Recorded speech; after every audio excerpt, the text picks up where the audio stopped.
Hello everyone. Tomorrow is going to be Christmas Day and we need to remember why we celebrate Christmas Day, and I can assure you it's nothing to do with a man in a red suit. Okay, let's get that one out the way.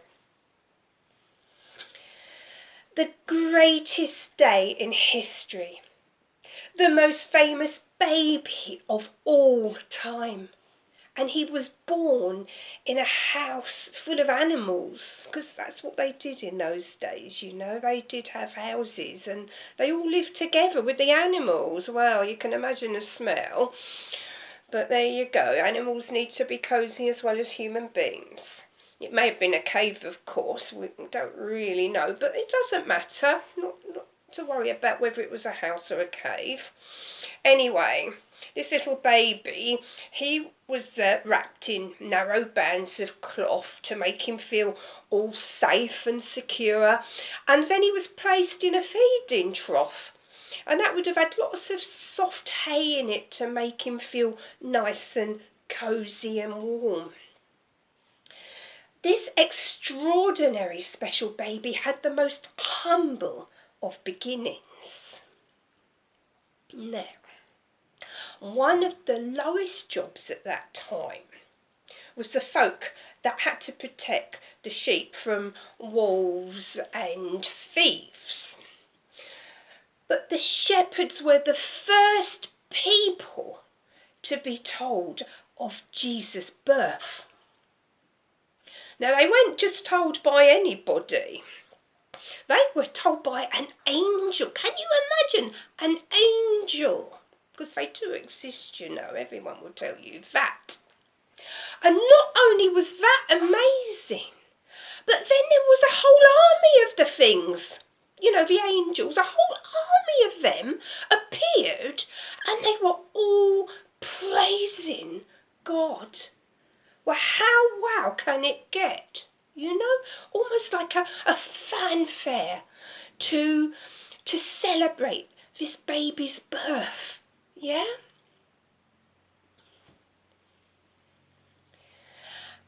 God made it absolutely clear that everyone is equal. No one is more important than the next.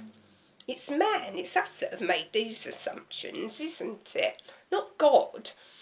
In God's eyes, we're all equal, but man, he likes to puff himself up and make himself self-important. That's what a lot of the human people do, isn't it? It's all about power and money.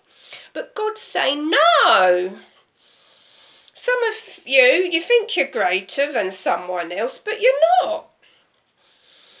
In my eyes, you're all loved the same, as much as the next person. No one's better than the other.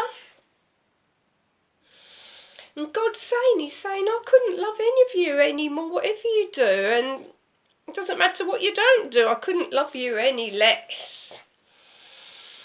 I love you 100%, that's all that matters.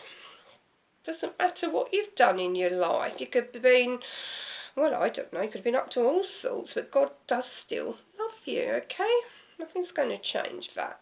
Don't let your past define who you are, right? Don't let anyone tell you you're fit for the gutter. You know, don't let anyone tell you that. It's a load of rubbish, alright? In God's eyes, you're as wonderful as the next person. Right, I've gone all off track. Nothing unusual there, is it? Michele always goes off track, but let's get back onto it. Now, just under 2 years, okay, after Jesus' birth, so now he's a toddler, driving Joseph and Mary nuts, running around after him, because he's getting into everything, as toddlers do. An unknown number of wise men, yeah, the Magi, they're into astrology, and actually it can be quite bad what they get into, to do with all,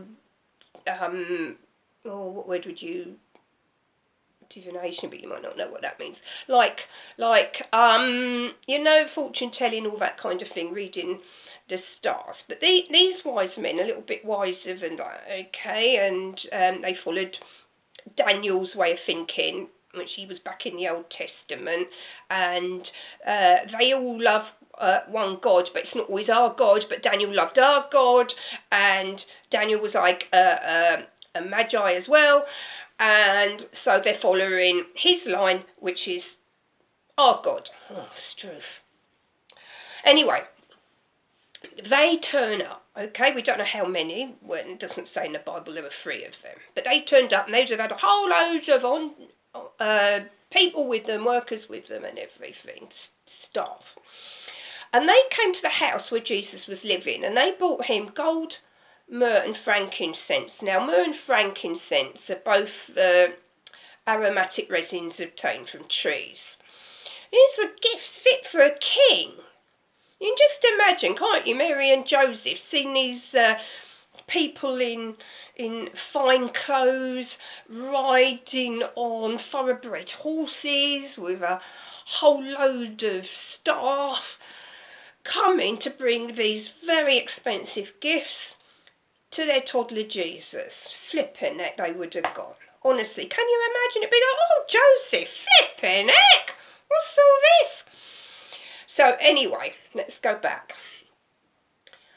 Jesus came to save souls and destroy the works of the devil.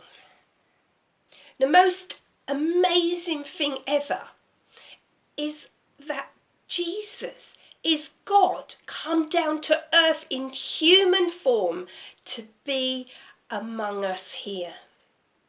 He came to save all mankind. That's you and me, all of us, okay? And that's all I want to say. And I just hope you've made sense of some of it, because sometimes I don't even know what I'm talking about, okay? But it's all there in the Bible.